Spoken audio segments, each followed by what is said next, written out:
webinar on radical masculinities in comparison. We've got 4 speakers today who are going to go through a variety of subjects. Our first speaker is going to be Joshua Roose, who'll be speaking to the subject of radical masculinity and political Islam, the features and patterns. Dr. Roose is a political sociologist, and research fellow in politics and religion at the Institute for Citizenship and Globalization at Deakin University in Melbourne in Australia. His research is on the intersection of masculinities, radicalization, and political and religious extremism and violence. So, and his book is Political Islam and Masculinity. Our second speaker is our own Sarah Brzykowicz, who is going to speak to the incel milieu and external locus of control. She is the editor-in-chief of EER, and her research focused on radicalization and jihadism in Europe and on the incel movement, on which she wrote recently a paper, the incel radical milieu and the external locus of control. Our third speaker will be Blythe Crawford, who's going to speak to the radical rise in gender roles. Ms. Crawford is a research fellow at the International Center for the Study of Radicalization, the ICSR, and she's pursuing a PhD at King's College in London. Her specialization is the far right and the alt-right and online radicalization. Our final speaker is Aditi Baduri, who's going to speak to radical masculinities and Hindu extremism. Ms. Baduri is the founder editor of International Affairs Review, which is a bilingual portal publishing in English and French about the Global South. And she's a regular contributor to EER. So I think we'll keep the talks in that order. So if we start with you, Dr. Roose.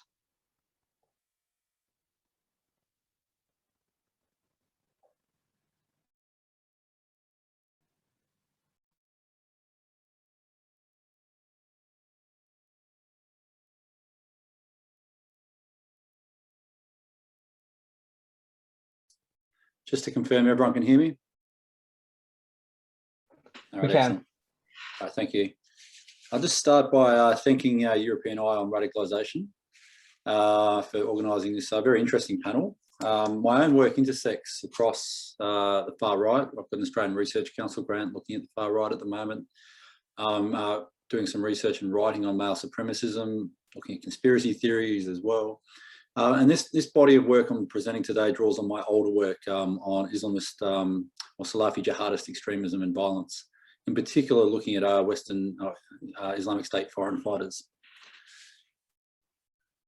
So the rapid rise and fall of the Islamic State movement, it's actually, if you look at events over the last year or two, it's almost actually quite difficult to remember a time where that was leading the headlines. It was you know, that period 2014 to 2016 at the fore of national security practitioners' attention, of scholars' attention, and there was a really a global concern with young Western Muslim men in particular joining up. It's really, from a historic and Islamic perspective, it's one of the most significant developments in global politics this century and of the past 1,000 years in Islam. The declaration of the Khalifa on 29th of June 2014 by Abu Bakr al-Baghdadi, a former detainee at Abu Ghraib, served as a beacon to Salafi jihadists worldwide, signalling the emergence of the first such entity since the fall of the Ottoman Empire. At its height, the Islamic State constituted a profoundly modern, yet paradoxically medieval, transnational global space. An estimated 30,000 men and women had heeded the call from around the world, including up to 6,000 from Western Muslim communities across the UK, Europe, North America, and Australia. The Islamic State immediately became synonymous with extreme acts of savagery, destruction, atrocity, and the rape and forced marriage of women in conquered territories, most notably women of the Yazidi, a monotheistic Kurdish-speaking people native to northern Mesopotamia. The violence against the Yazidi has been labelled as genocide by the United Nations. It quickly became clear to intelligence agencies, scholars, and the world's media alike that, in particular, Western Muslims and Australian Muslims in particular who had migrated to Islamic State were heavily involved in these atrocities.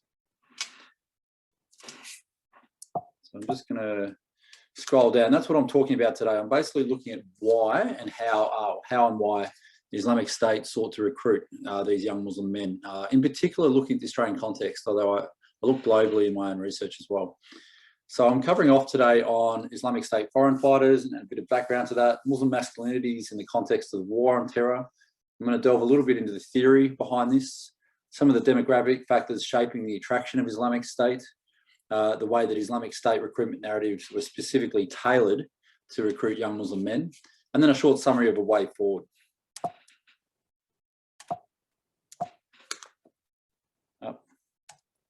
Here we go.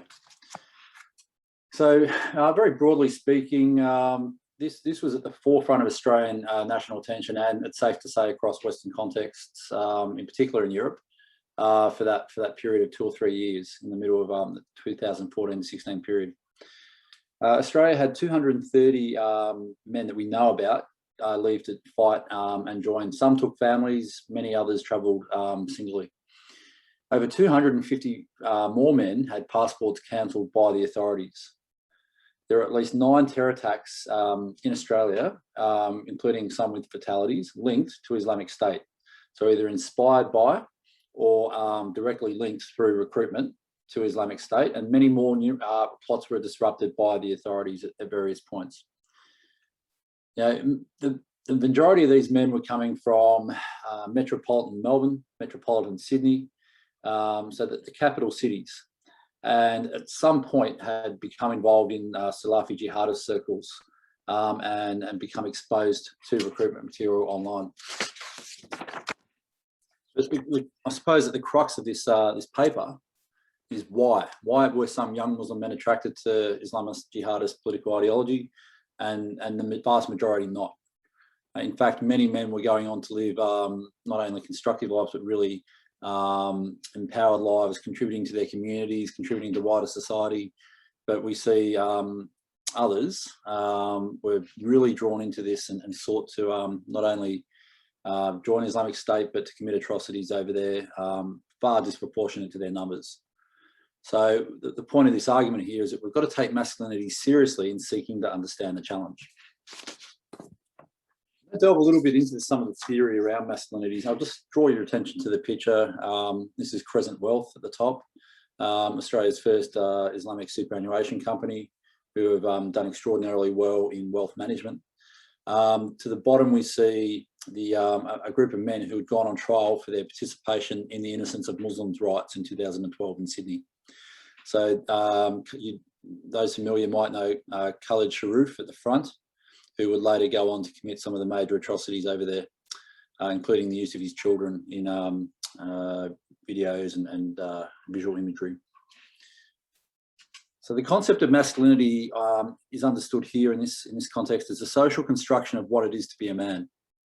It offers considerable promise to scholars seeking to understand how social influences shape political action by Muslim men. In my own research, I assert the significance of social trajectory in shaping Muslim masculinities. And I found the emergence of a self-assured Muslim masculinity with positive influence by, respect for, and comfort with women as independent, educated wage earners. There was a familiarity with and comfort fusing local and Western cultures and Islamic practice.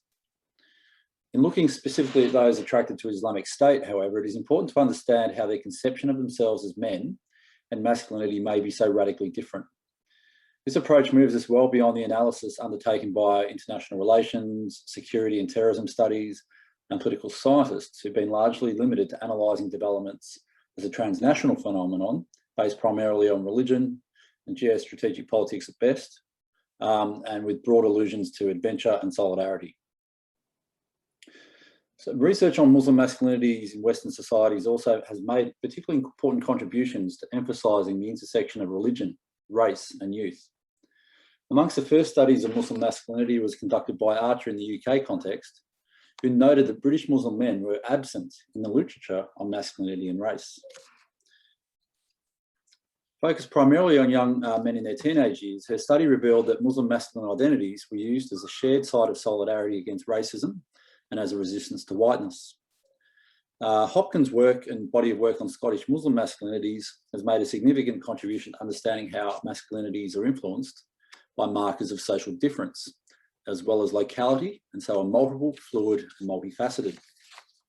He argues, associated with deviance and violence, young Muslim men, due to the triple pathology of race, gender, and generation, face considerable challenges in their lives. Scholars examining Muslim men are almost universal in observing a negative representation of male Muslim identity.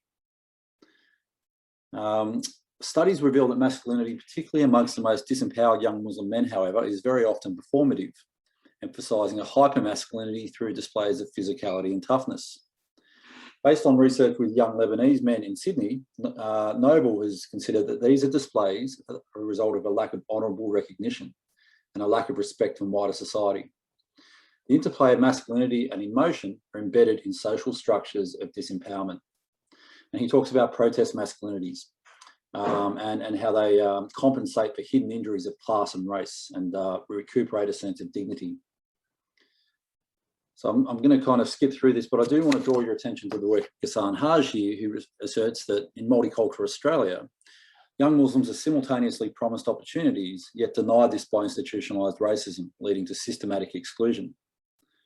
Haj labels this corruption as misinterpolation, whereby a process of shattering occurs with the individual needing to pick up the pieces.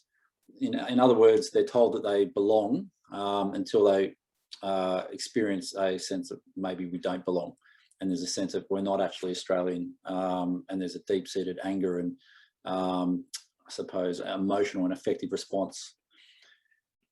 Emotions in this context are often channeled through religion. Islam, Haj argues, is the anti-racism ideology par excellence. It plays a part in the lives of young Western Muslims that multiculturalism has not been able to, providing both a space of belonging and stands opposite as multiculturalism as a competing governmentality rather than a culture that can be governed by it. So Islam is more clearly a salient feature of identity for young Western Muslims. Yet the impact of emotions upon the practice of Islam by young Western men, young Western Muslim men in particular, remains poorly understood. So this cuts to and sort of sets the tone for how Islamic State derived and made up in many ways of young Western Muslim men who were there early, who were involved in their recruitment, actually targeted men in Sydney, in Melbourne, across Europe, Canada, and other locations. So just trying to, next slide. Here we go. Talk a little bit about some of the structural factors shaping this sense of alienation and sense of a lack of belonging, and really it's a really staggering picture. 2/3 of Australian Muslims are under the age of 34, and this is compared to less than half of the wider population. If you look at Australian-born Muslim men, it's even higher than that. We've got a very young Muslim population. And Muslim youth in Australia are significantly more likely to be unemployed. You can see almost 15% compared to 7% of the wider population, although this was in 2016, our last census, and much more likely to live in poverty. It's also a marriage crisis whereby many Muslim women are actually going quite well, getting into universities, achieving in education and employment, whilst many young Australian-born Muslim men in particular are being left behind. They're thus unable to find suitable partners, and there's a significant issue around that in the Australian context. So we've looked at structural, now look at the affective and emotional dimension, a sense of collective humiliation, pain and suffering. The list on the left is just a sample of front page headlines in the Australian context from 2001 to 2016. There are many more, and there are many more since 2016. But I really wanted to look at what led up to this period. And if you actually do a review and an analysis of the material that's being used to recruit young men to these movements, it is not only provocative, it's shocking, and it's deeply traumatic. It's impossible to see children's bodies being pulled out of rubble and not feel a sense of anger and disgust. So you put that in the context of a community that has quite literally felt itself to be under siege in the media, and in, through securitisation, significant interventions by government in Muslim community organisations, surveillance and so on. And it's not hard to understand how this all starts to pull together into a sense of alienation, anger, a sense of a war on Muslims and Islam. And that's precisely what's targeted by Islamic State recruitment narratives. This was pulled from one of the many forums that they posted their material. For those who can't read it, it says jihad take regularly to cure humiliation on this earth. So for my latest book, The New Demagogues, I looked at Islamic State in the context of global populism and why Western Muslims are attracted and angry.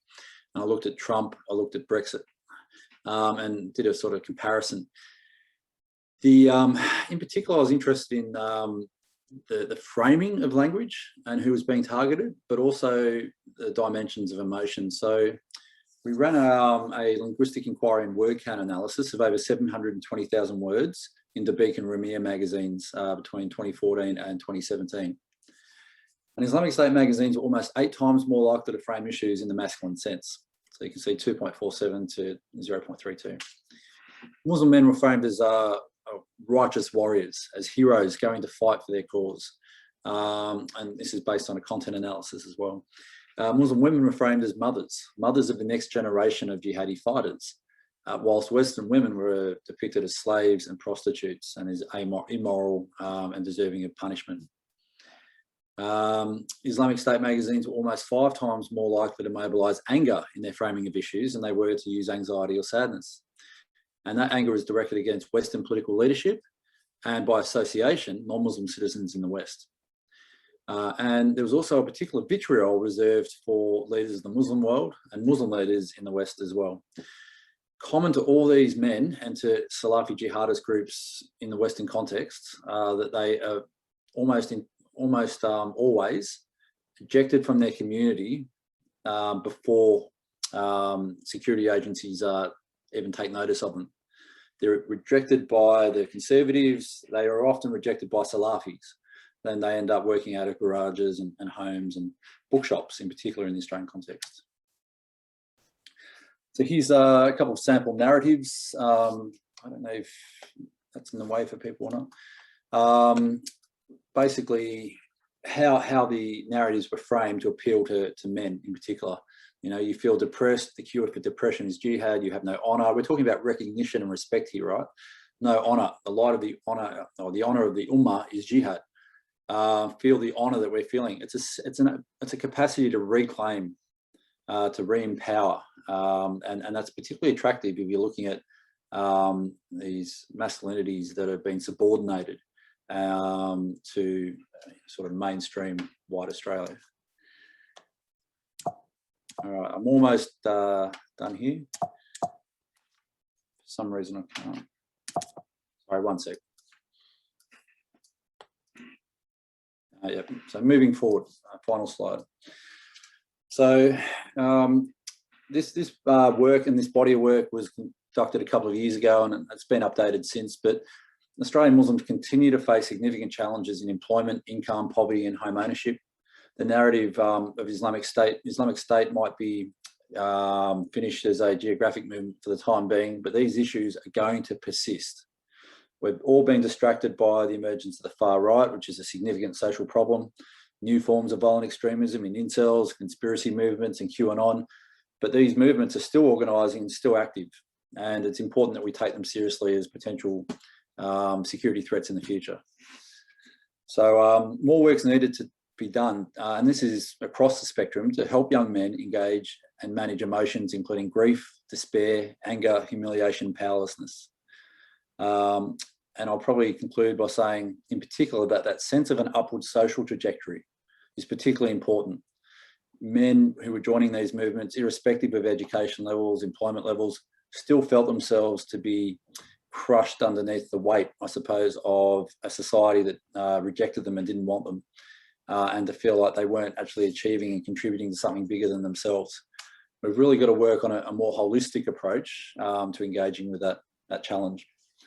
So I'm going to probably call it there. Hopefully I've stuck within my timelines. Thank you for listening. Thank you very much. Sarah, if we turn over to you for 10 or 15 minutes. Yeah, sure. So good morning again. First of all, let me share my screen.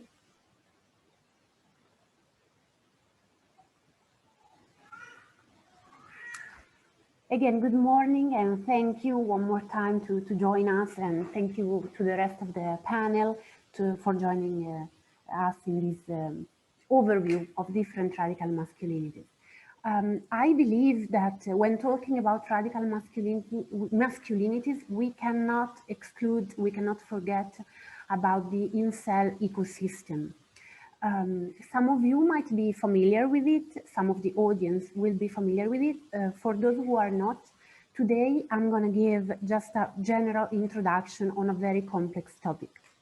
I also would start by saying that choosing to talk about radical masculinity from a Western or a European perspective and not exclusively an American perspective or a Canadian perspective means adopting a good degree of farsightedness to get to know the problem, or to try to get to know the problem as best as we can, as good as we can, before it actually become a worse problem even in our countries. Incels, again, as most of you might know, stands for involuntary celibates and designates individuals who believe to be unable to find women who are willing to engage in relations with them. And this explains the involuntary component. They are single and they are alone and lonely, not for their choice, of course. That's the core key to read their self-perception. According to the individuals who identify as involuntary celibate, being an incel is not a unitary ideology or a unitary movement, a unitary social movement. It is more like a state of being to a diverse, that applies to a diverse array of people. Nevertheless, at the same time, we are able to see that incels are gathering on increasingly violent online communities, online platforms that do reveal multiple ideological similarities and multiple ideological commonalities. So, although they are not a structured social movement or a structured ideology, they do show some kind of unitary ideological pillars, and that's what we are going to see soon. The first documented usage of the word dates back to 1993. It might be surprising, but it was used for the first time by a woman when a Canadian university student known on the internet as Alana launched her website, the Alana's Involuntary Celibate Project, to discuss thoughts, experiences, and frustrations related to the condition of involuntarily being alone, involuntarily not having love and sexual relationships. A few years later, Alana also started a newsletter, a mailing list on the same topics that used the abbreviation INCEL, later shortened to incel, but stopped her activity, I believe, around the 2000s. Nowadays, we don't have time to look through the online presence of incel, but we can say that nowadays incels gather on different platforms in different places, ranging from incel-created websites to Telegram, Discord, and of course the galaxy of chance. Within the online communities that I have been monitoring in the last couple of years in different European languages, there are multiple status markers. That's one of the first characteristics that you can spot while digging in the incel online ecosystem. These status markers are mostly based on the level of interaction, or better, the level of the lack thereof, of interaction with women. As a consequence, the most authentic incels will be kissless, touchless, hugless, also handholdless, and of course, friendless and virgin. Over the last 5 years or so, we all know that incels have attracted an increasing amount of attention, particularly because of the involvement of self-described incels in a number of terrorist incidents. Again, we'll see them shortly. But this community still remains largely unknown to the world or to the general public. Not all incels are actively violent, that's for sure, it's a small minority. But the incel communities do represent a breeding ground for further violence, both verbal and potentially actual violence. The incel galaxy can be also described as an ever-growing system of narratives and, again, as we said before, identity markers. Yet, in spite of these rapid changes and growth in terms of both qualitatively and quantitatively, we can still see some pillars, some ideological pillars. They are basically centered on incel self-perception and self-description, and on the view of gender relations and a peculiar kind of misogyny. As far as their self-perception is concerned, incels are unable, we say, to have romantic relationships because they believe to be systematically rejected by women. When it comes to the discourse of inceldom on gender relations, we can see that virtually all women are portrayed as unreliable, highly promiscuous, and attracted to a small number of men who dominate what they call the romantic market or the mating market.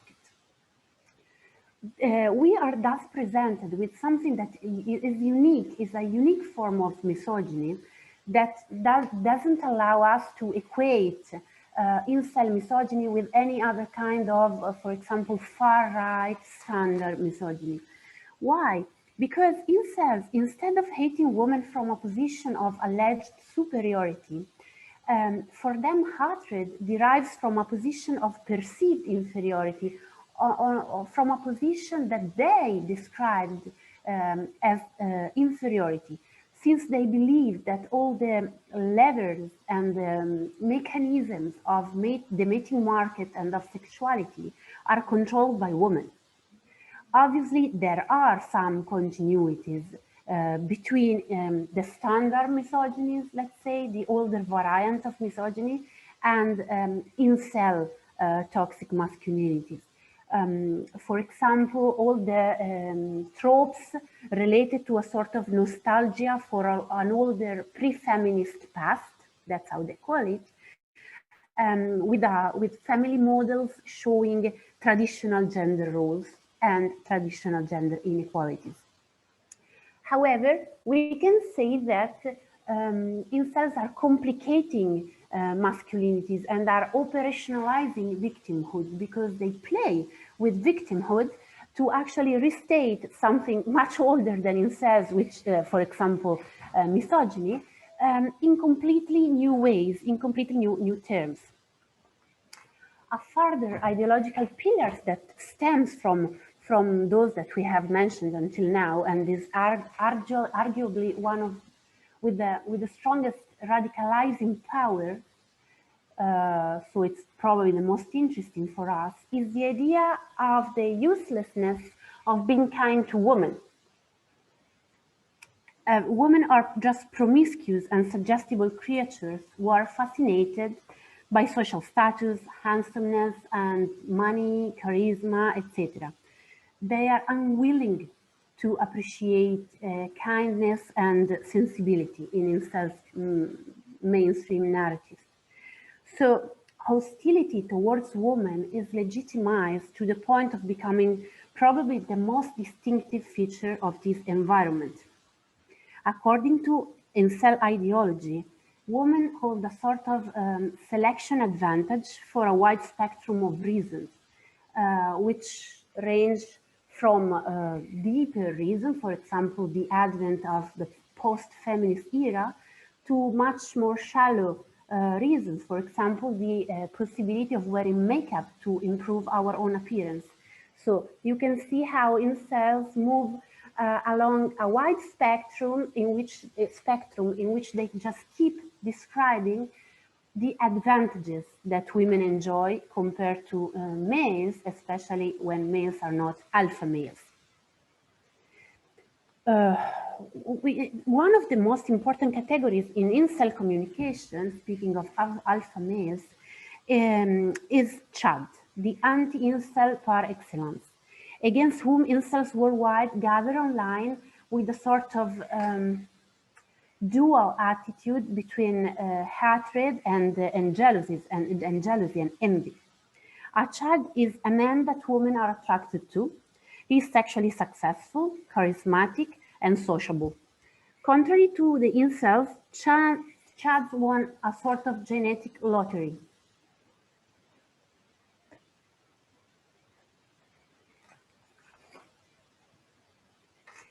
Women, continuing about the categorization effort, women are also referred to as female humanoid organism, or often shortened as FOID, a term that is usually followed by, in English, by the pronoun it, to further humanize them, of course.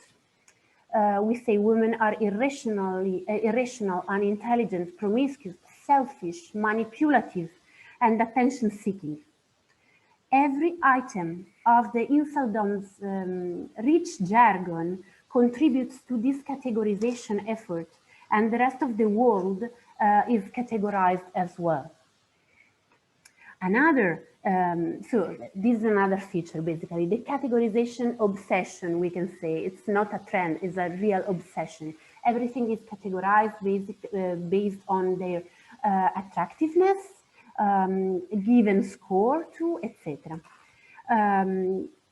Another interesting narrative that we can see in more than one platform used by incel is the so-called 20-80 rule, which is an application of the Pareto principle, which suggests, in the case of incels, of course, that 80% of women are attracted and desire only the top 20% of men, of attractive men, thus excluding the average man and those who are below average in incel ideology. So you can see once again how love and relationships are treated as commodities and again as a sort of mating market. Besides these major features, I've been focusing on a further characteristic that enables us to see incels milieu as a potential breeding ground for radicalization, which is the external locus of control. The locus of control is a psychological feature, notion that indicates the degree to which individuals believe they have control over the events in their life. The locus of control will be internal if people believe to actually have an actual control on their own life, and external if they believe to be in the hands of external factors that cannot really be controlled by their own will or willpower. When talking about inceldom, one is dealing with a sort of institutionalized external locus of control. This is not only visible as a core component of most communicative exchanges that can be monitored online, but also it is a pillar of the broad theoretical framework of inceldom. It is pervasive. You can see it basically everywhere when monitoring and listening to what incels actually have to say. Accordingly, members are designated as involuntary celibates because of women's unrealistic expectations and promiscuity, because the world is just an unfair place, or because they are genetically unlucky. So you see that it doesn't really matter who you want to blame. It's mostly women, but it doesn't really matter as long as you blame something external from yourself. That's the fil rouge that we can see in this sort of institutionalization of external locus of control.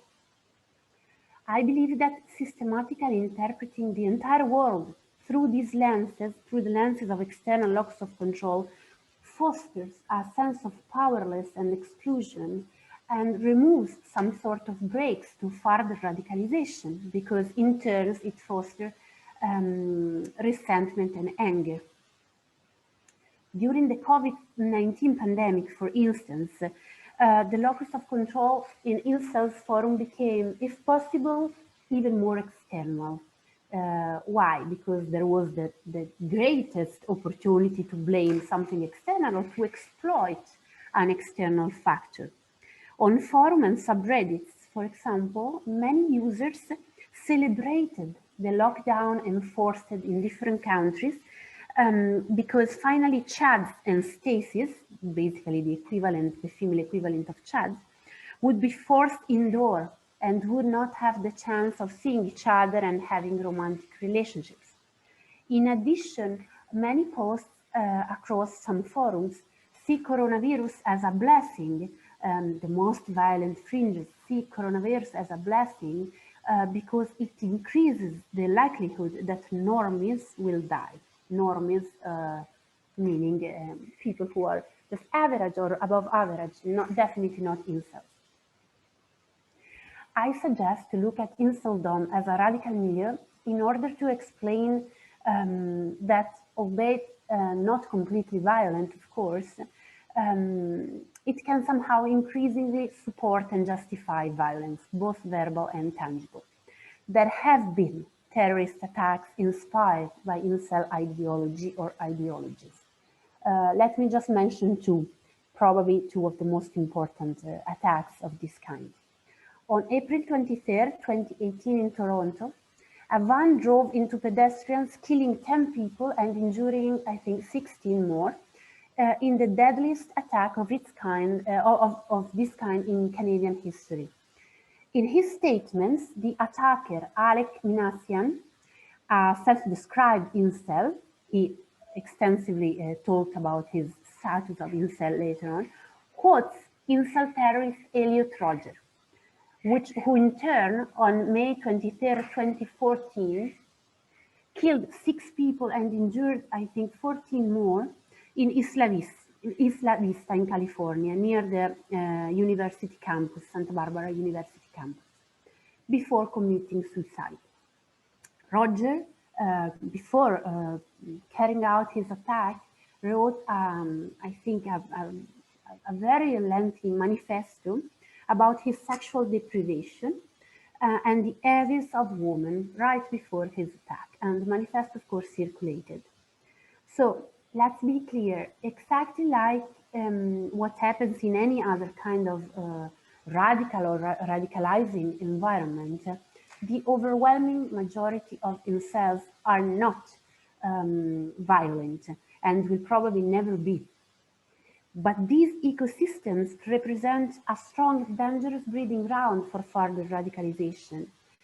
As often on these platforms, violent perpetrators are celebrated, discussed, and sometimes worshipped like real heroes as the only solutions to the incel's miserable life.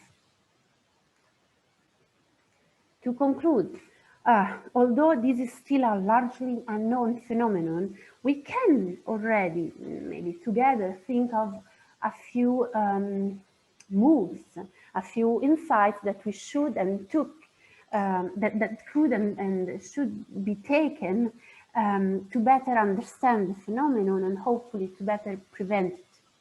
First of all, the most accurate way to acquire knowledge about this environment is disclosing its own ideological content through the words of its own members.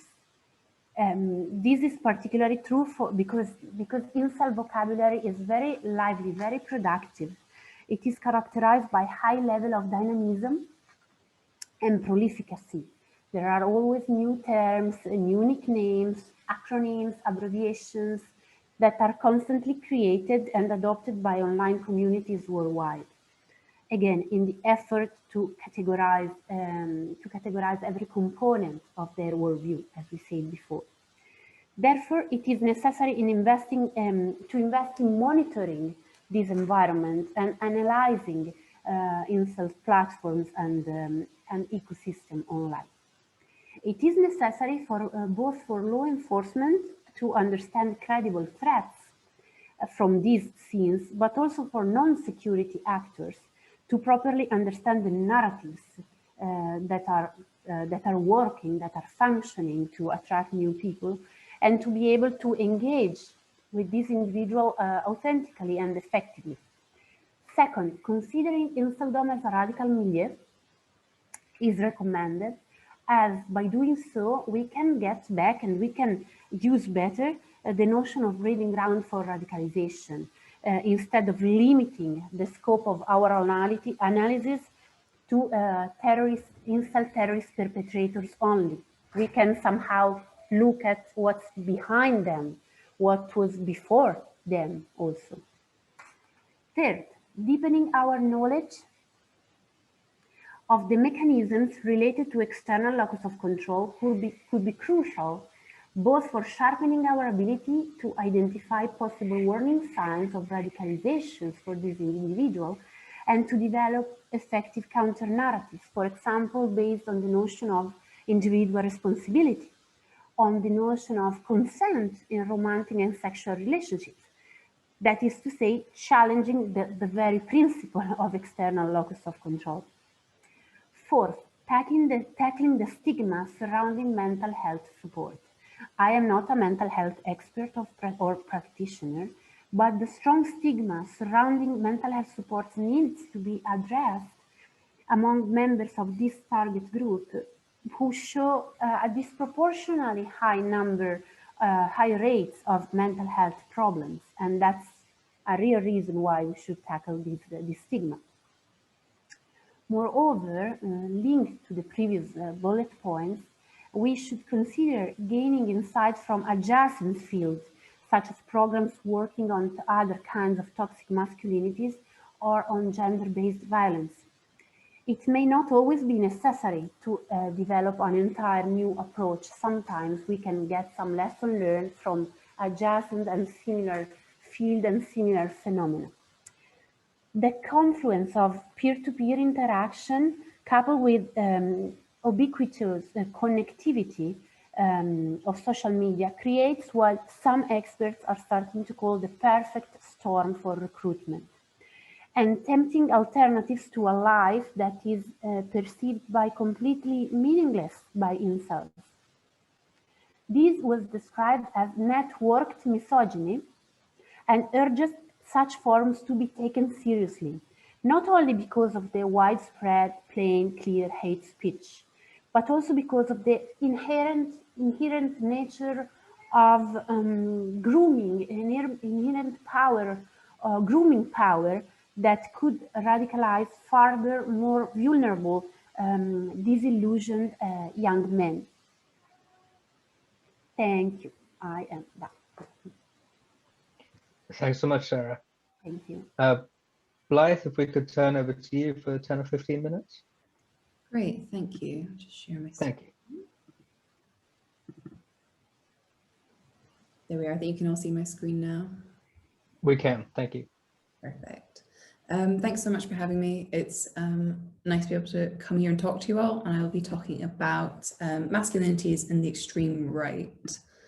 I should say that this is really just a very kind of brief overview of some of the main points, because it's very difficult to condense such a vast subject into just 10 minutes, but hopefully this is an interesting overview for you all. So I want to start by kind of talking about how important this concept of familialism is to kind of masculinity and gender roles in the extreme right. And broadly drawing on Andreas Kemper's definition, we can talk about familialism as a form of biopolitics which views the traditional family as a foundation of the nation and subjugates individual reproductive and self-determination rights, particularly of women, to the normative demand and reproduction of the nation. So kind of in layman's terms, this sort of means that essentially the family is the primary unit of continuing on the nation. And if we look at the sort of more extreme aspects of the extreme right, we can very easily slot in from this concept of the nation, white culture and white family. And we can see this kind of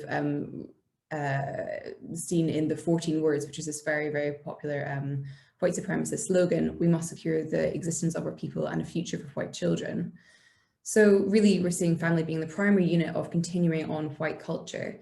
And this sentiment, which is extremely popular in the extreme right, has a number of kind of logical implications. The first being that men and women therefore have these very sort of biologically predetermined roles, the purpose of both men and women is to reproduce and have children. And so we see sort of man and woman being defined sort of in terms of their biological potential for continuing on the white race.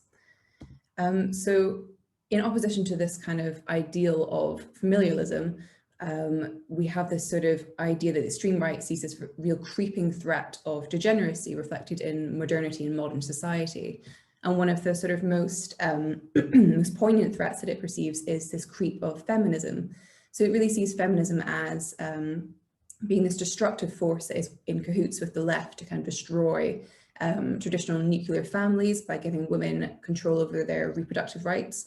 And it suggests sort of women are empowered to use abortion at times vindictively in order to not continue on families and therefore the white lineage, and sort of is a sort of false promise for women and empowers them to follow their own journey, but has this biological sort of clock that's ticking away and kind of limits women's opportunities to have families. So it really sees feminism and the empowerment of women over their sexual reproduction as this really limiting concept for the continuation of the white race.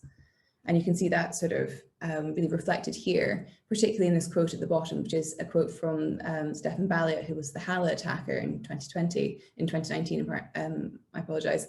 And he suggests that feminism is the cause of declining birth rates in the West, which acts as a scapegoat for mass immigration.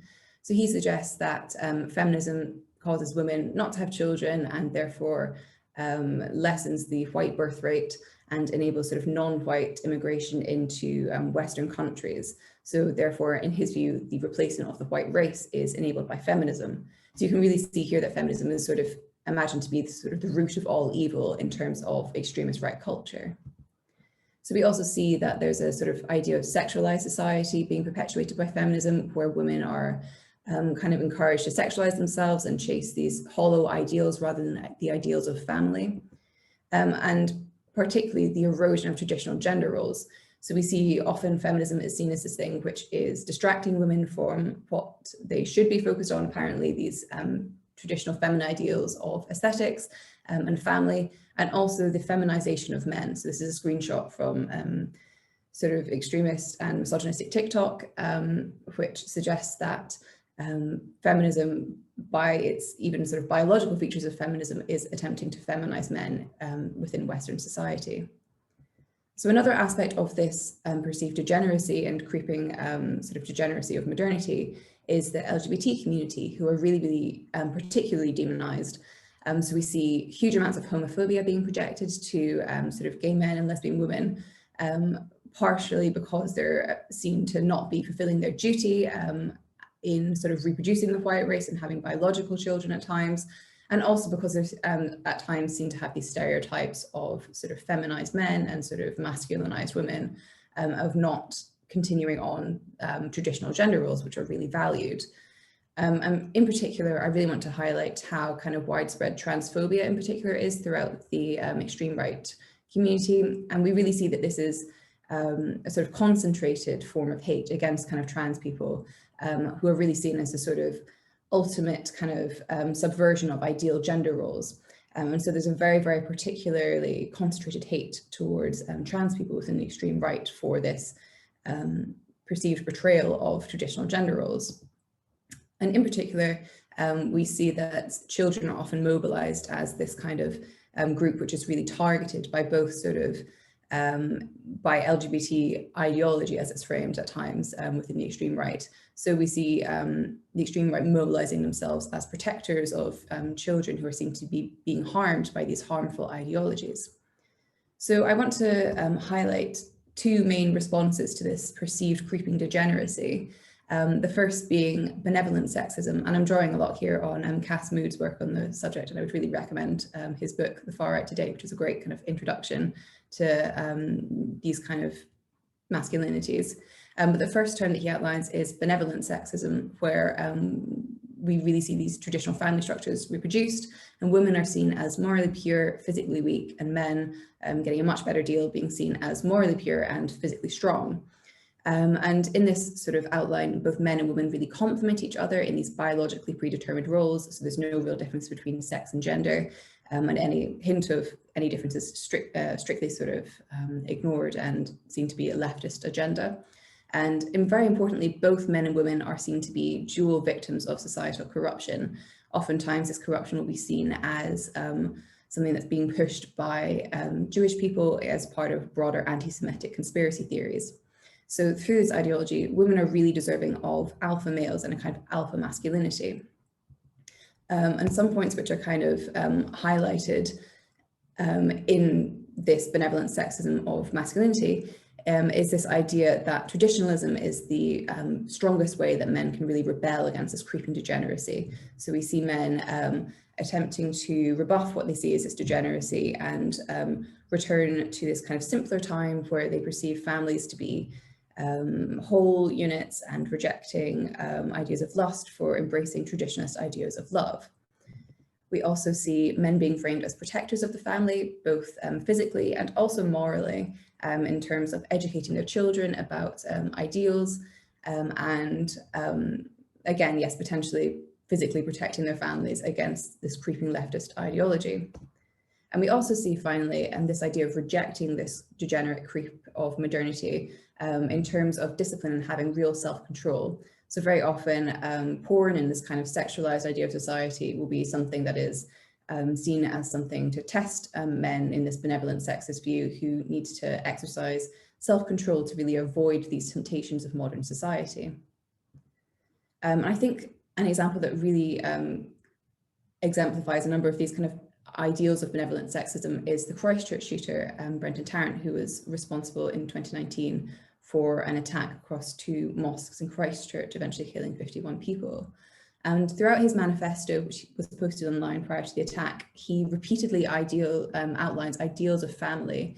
And he suggests that in a new society, we will rebuild, or the white race will rebuild and have a much more sort of family-focused society. And he suggests that what he sees as being the ethnic replacement of the white race has been enabled by weak men, and only strong men are able to fix it.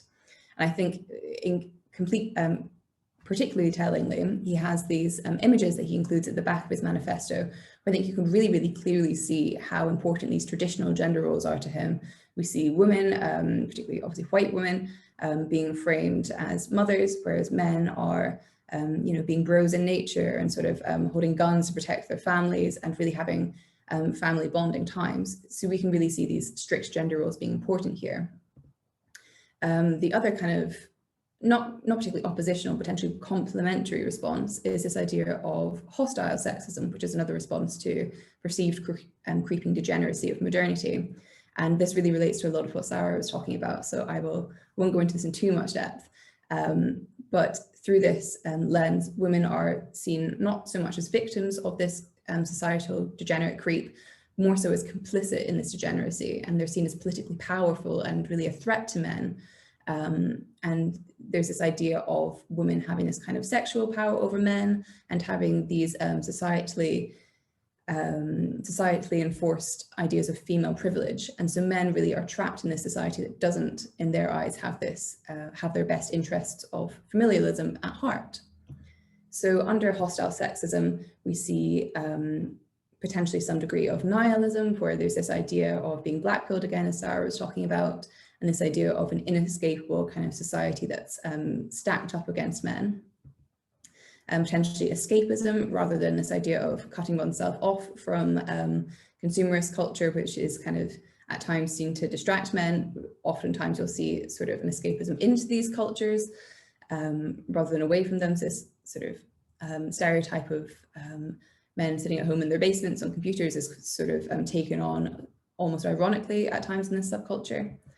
And at times we also see women wanting to, or men wanting to appear to punish women for their perceived control over men. And at times this sort of desire for dominance over women who are seen to illegitimately hold the reins to power in society is mobilized through justifying rape against women.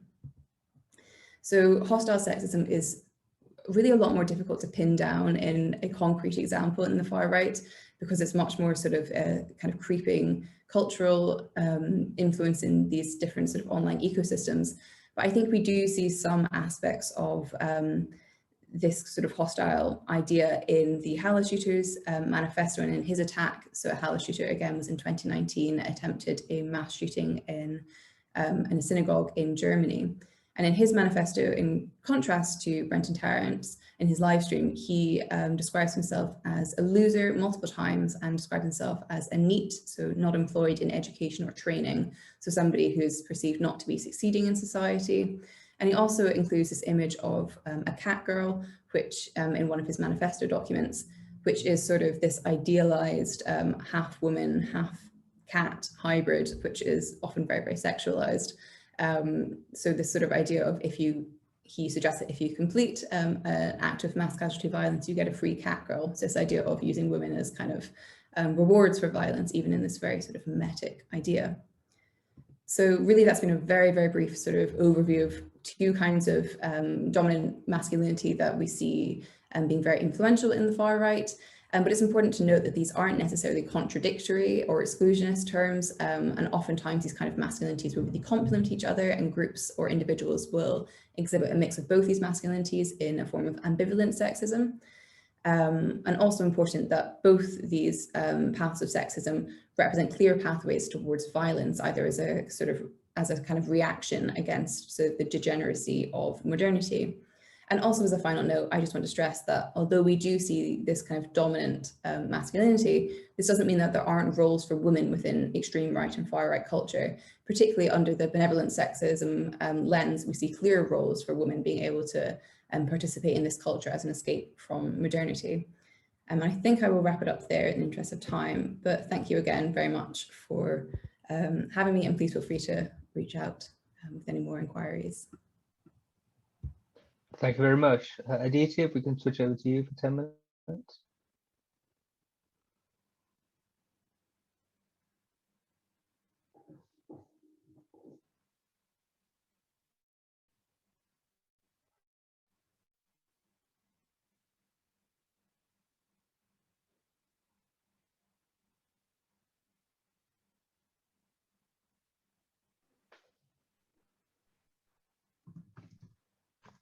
So I don't have any PowerPoint presentations. I will just be talking. It's okay.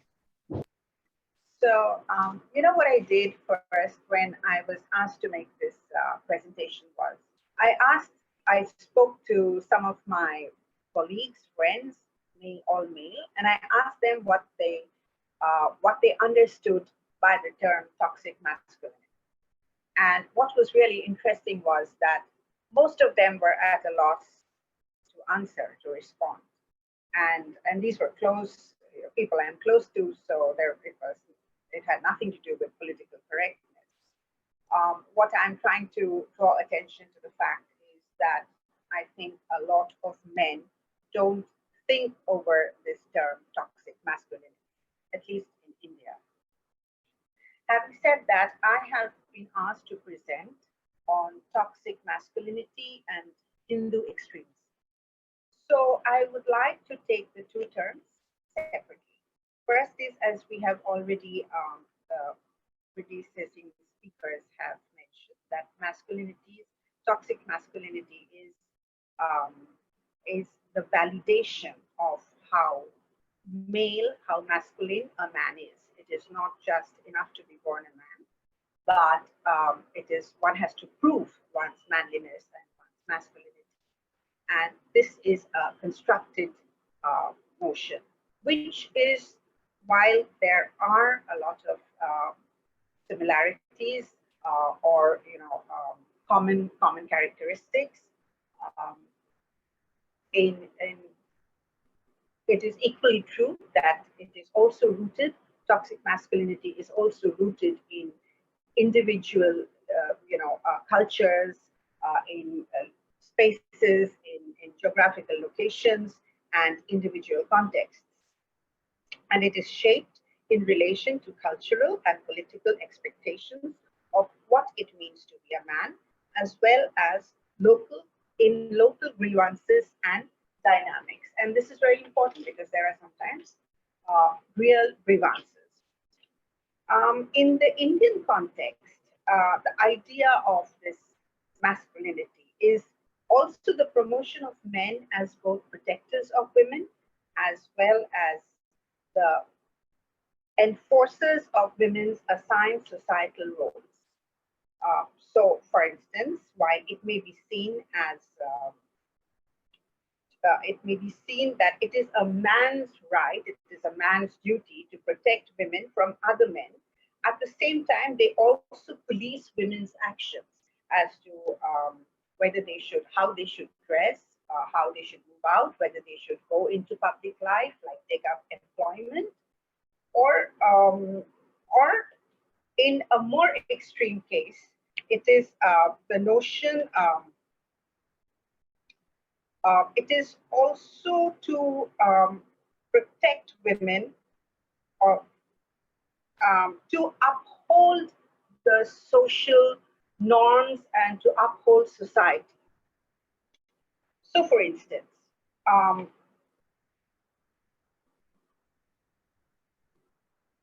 just recently, there has been, just a few days ago, there has been a shootout on the outskirts of Delhi, where a young man has been shot down because he married a young woman, against her family's wishes. And they had just moved into a new place, and the man was declared dead. He was shot dead, and the woman, she's in a critical condition, and that is because she had dared to trespass the boundaries, the given boundaries, the lines that no doubt the males in her family uphold. This is the kind of what amongst Hindu men, this is the kind of in the society. This is a part of the masculinity. Now, what is a Hindu extremist? As I have argued elsewhere also, Hinduism is a very fluid, it's a very fluid belief system, thought system. There is no centralized authority. It has a number of scriptures. So a Hindu extremist is not looking for global domination. He is not looking to propagate or expand his idea of the world.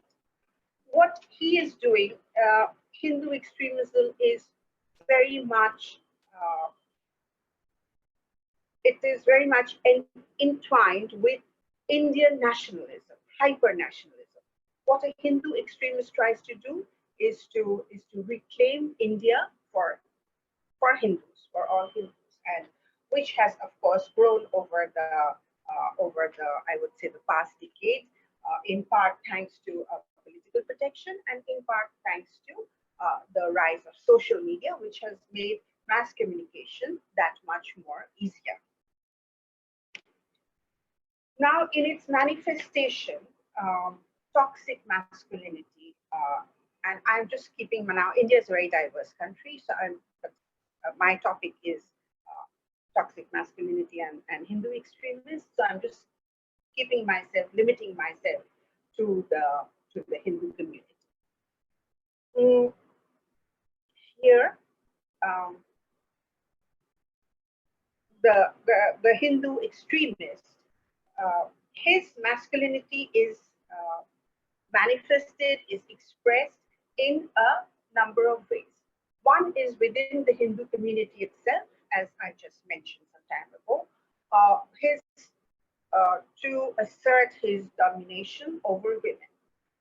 So that would be like moral policing, telling the woman where she can, how much she can go and where she has to stop, the red line.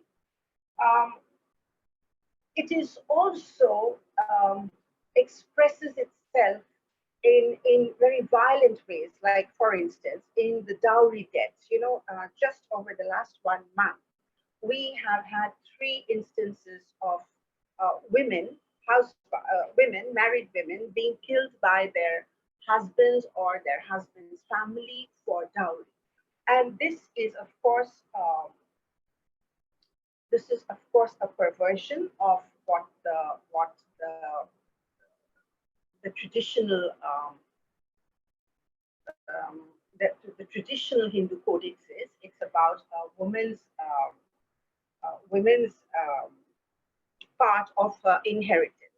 But this has, over the years, and been so perverted that a woman is expected to bring a certain amount with herself, in order to prove her worth for the man to marry her. And while this has, with changing laws, with stringent laws and policing, this practice has been done away with. But just recently, we had 3 instances, and all around the same place. So that is another kind of, one expression of aggression, where the woman's worth is in as much as she is able to bring with her material goods for her husband. The second is in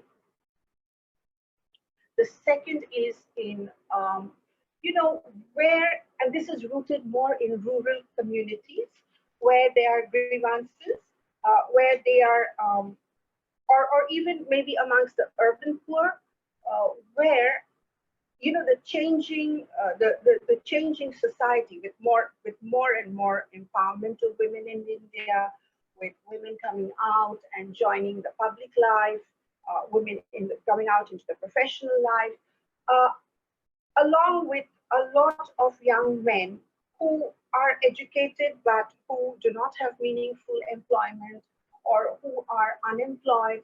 And especially when people from the rural communities, they migrate to the bigger towns and cities, and they see a very big difference between how women in their hometowns, or in their villages, maybe in their communities, the lives they lead and the kind of lifestyle. There is a big difference in India between the rural and the urban areas.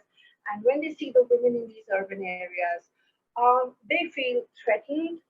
They feel deprived. That why has the woman, crossed the traditional lines, entered into public life, and taken away, a piece of the anyway not such a big pie, and maybe deprived him. Maybe had she not entered public life, he might have had a job. And this translates itself into sexual violence. It's not just gendered violence, it's sexual violence. For instance, I think many of you might remember the gang rape case that happened in the heart of Delhi in 2012. And that was a very stark example of this kind of expression of one's masculinity. That why was a young woman, out with a man who was not her relative, who was not her cousin, who was not her legally wedded husband, and she was out in the night alone with him. It means that she is up there for everyone to grab her, and she needs to be put in her place. And these were the testimonies that came out when the case was under, when the case was going on, the judicial case was going on. And what was more horrifying was that it was not just these men; it was their lawyer also who made this defense. That a woman like that, she.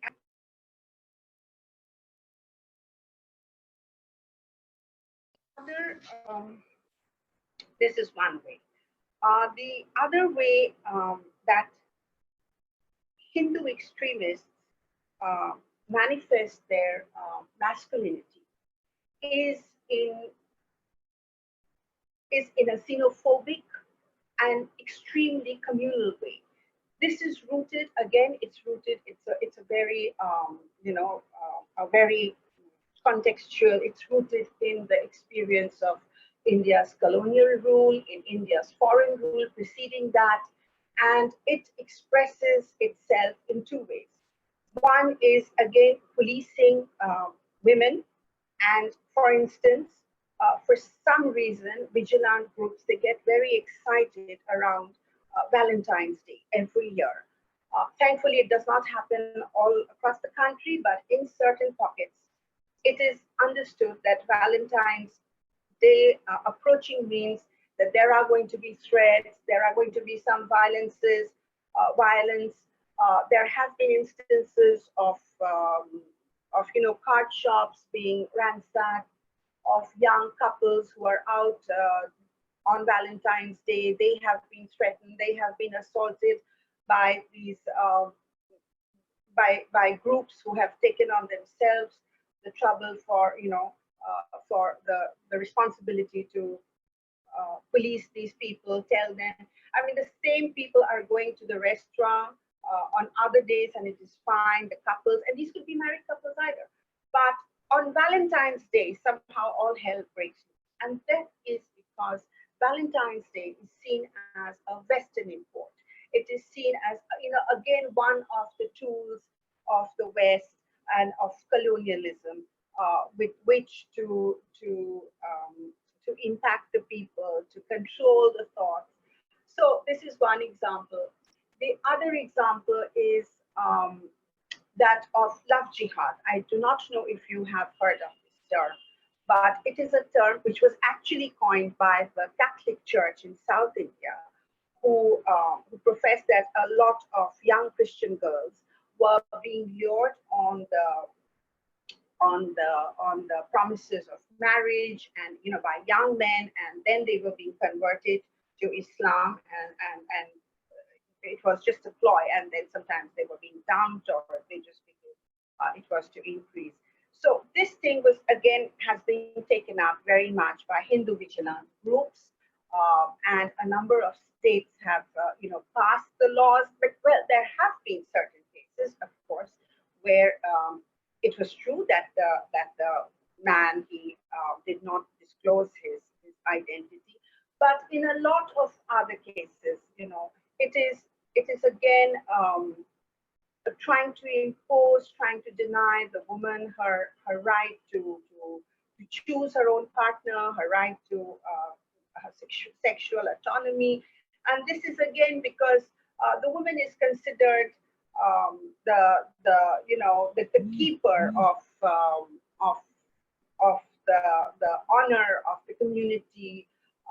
Her body becomes like, it becomes a metaphor for the country's borders, and so there are again, when young people have wanted to marry from different communities, and one of them has converted. Usually, it's when the girl converts.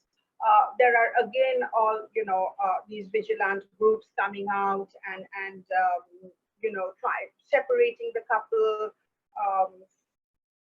physically, coercively.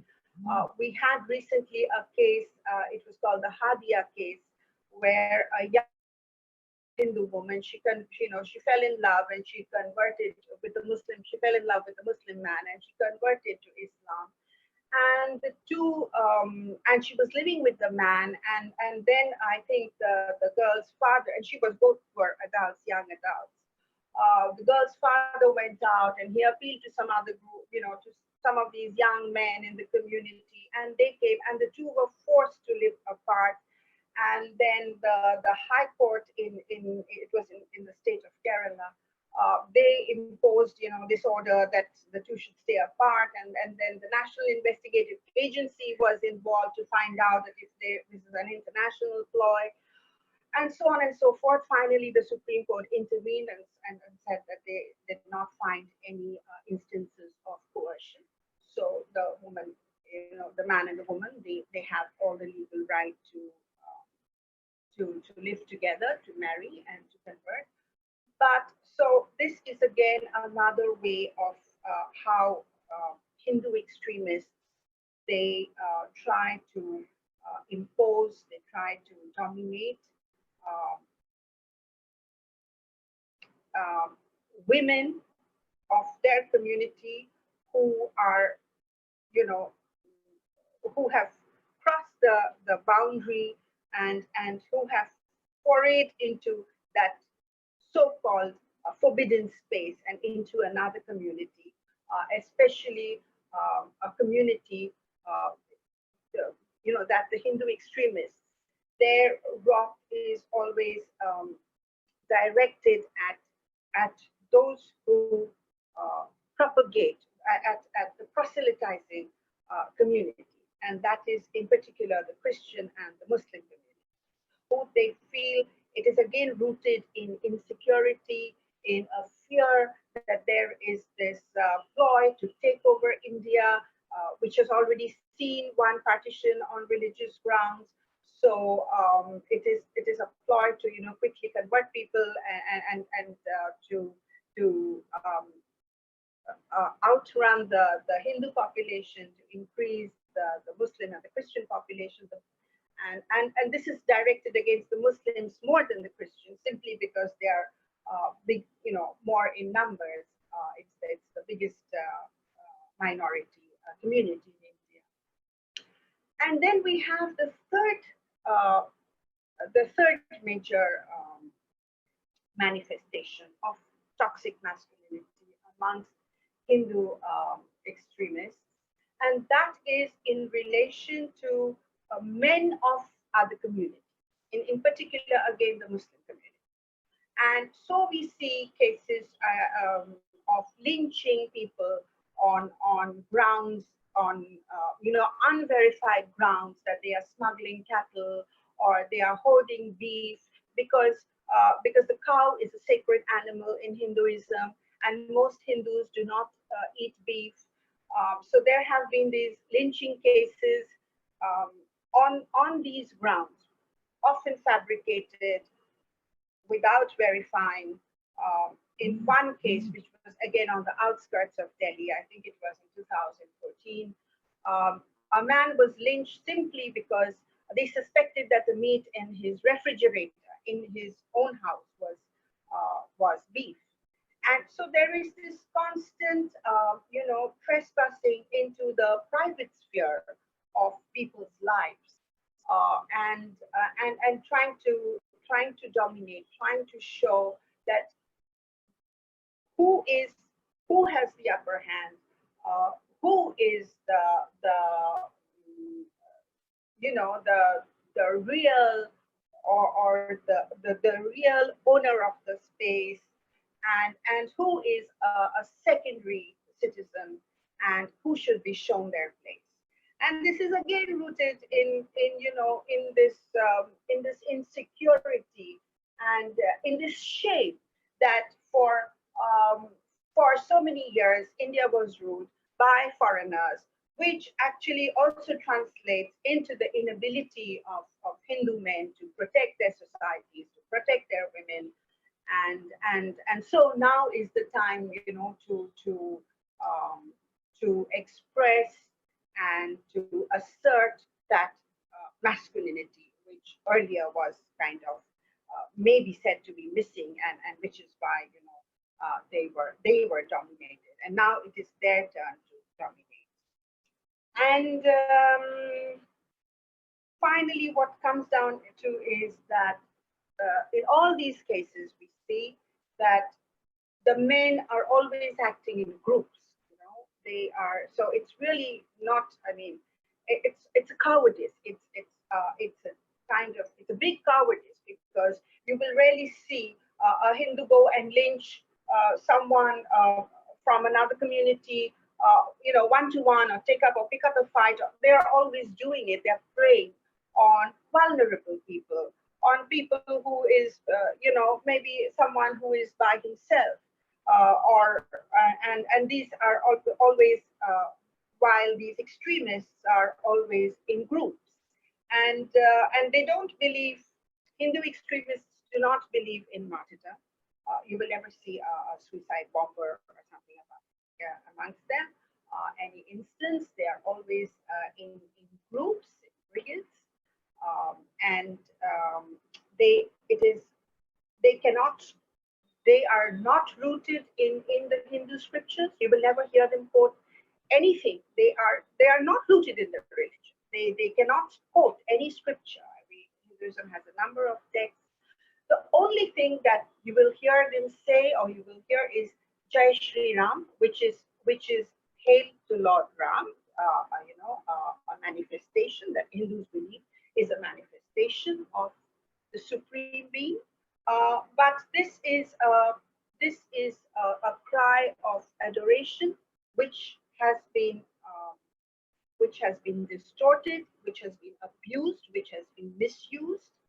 But if you ask any of these Hindus, these Hindu extremists, anything about the religion, about what, they will not be able to answer you. They will not be able to tell you.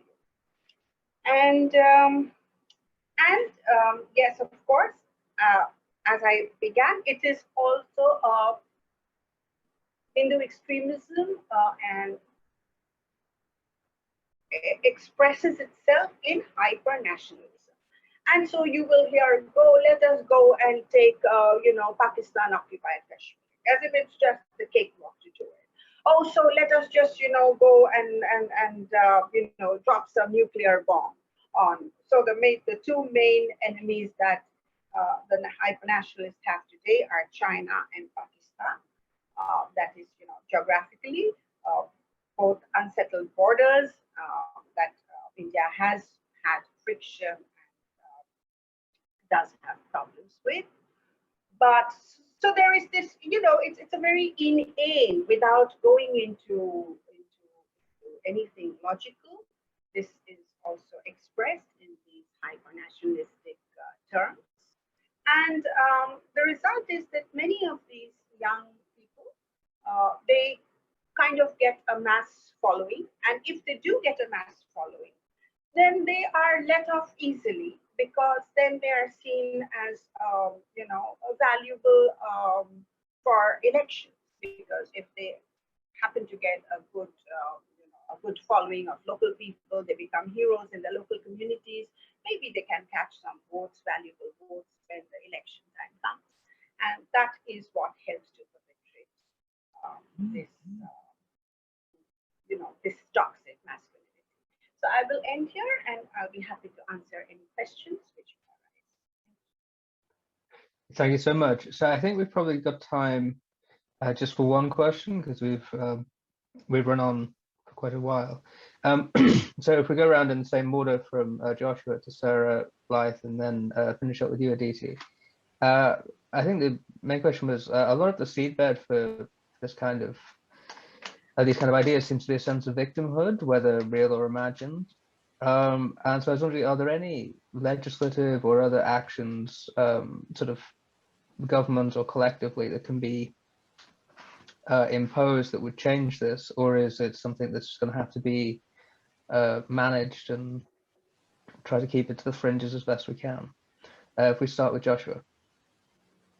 That's an interesting question. I don't know that you can necessarily legislate against the sense of victimhood, other than to perhaps seek to alleviate at least some of the socioeconomic problems and challenges facing various communities. There is a great paper that came out of the US, and I can't remember for the life of me the authors, but it talks about three layers. It talks about honour cultures, dignity cultures, and victim cultures, and the emergence of the modern victim, effectively, who seeks, when in honour cultures you see if someone slights you, well, you might act against them physically. In dignity cultures, you might take legal action. In victim cultures, you might complain about it to your friends and seek validation in that sense of victimhood. So I think it comes down to a broader issue around citizenship, around perhaps responsibilities in society being brought more firmly to the fore. But I think that's a much deeper substantive discussion. I think ultimately the only thing governments can do when it comes to addressing that sense of victimhood is to attempt to engage in good faith with various communities to at least hear them out and hear their perspectives. Thank you very much. Sarah? Yeah, I definitely agree with Josh. There is not much you can do on a narrative that is that ingrained in some of these communities or some of these subcultures.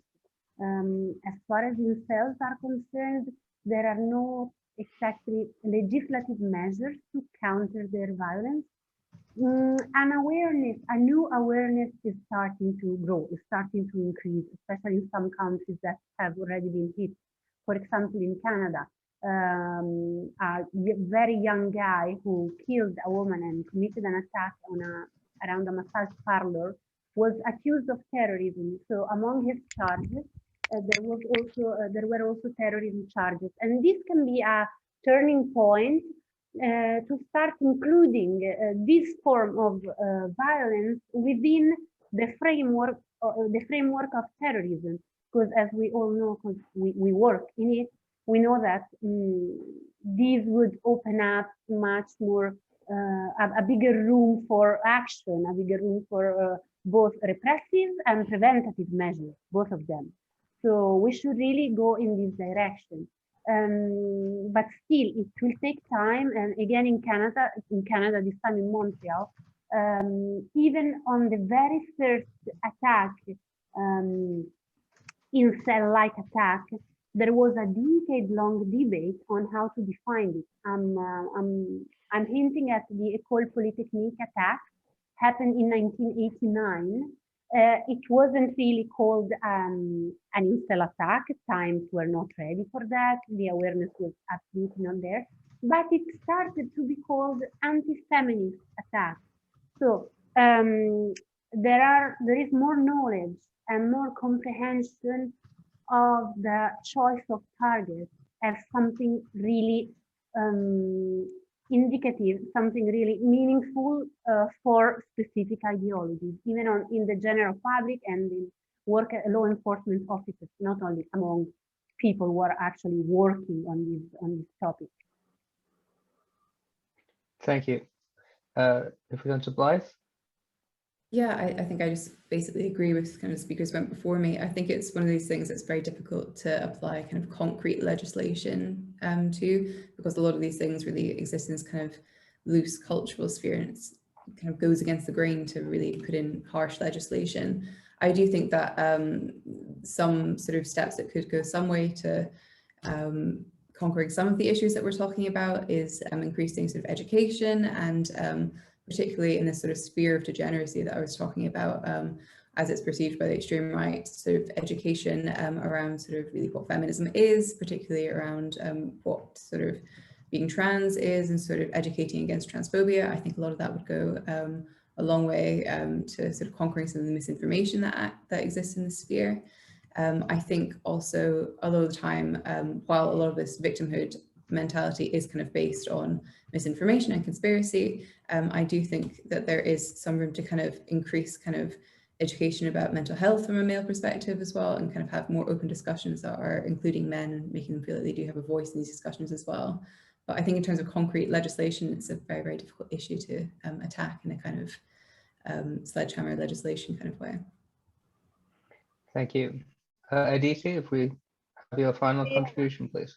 Yes, in our context, I would like to say that, you know, some measures which can be, there are measures, of course, because, you know, every such instance, every such case, it is penalized, it does go to court. But then what happens is the Indian judicial system takes a long time to, you know, so it's almost like justice delayed is justice denied.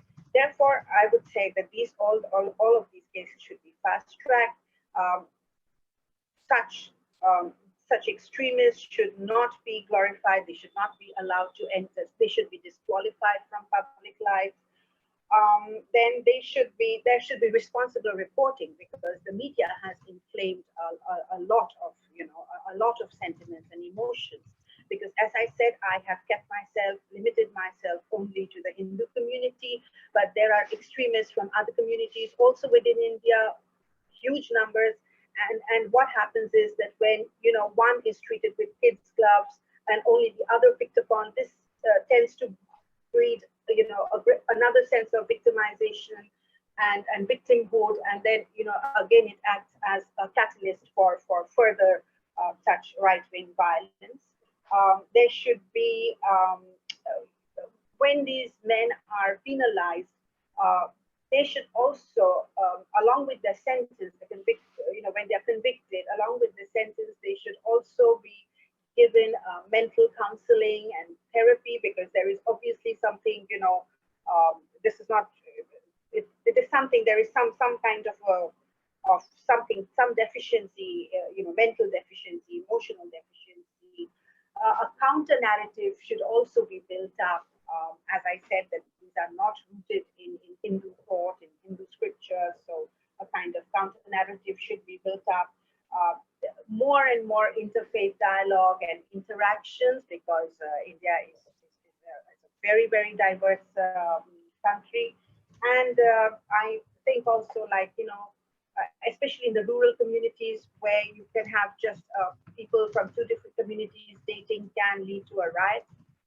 You need to have early warning systems, like you have in some of in the urban areas, maybe where mothers can keep vigil together with the village council. Someone is on the violent path, someone is taking, being too aggressive. It is easier to police rural communities. So these are some of the things. Thank you very much. Thank you all for contributing today. It was great to have you. And we hope to see you again soon. Bye for now. Thank you. Thank you So much. See you soon. Bye. Bye.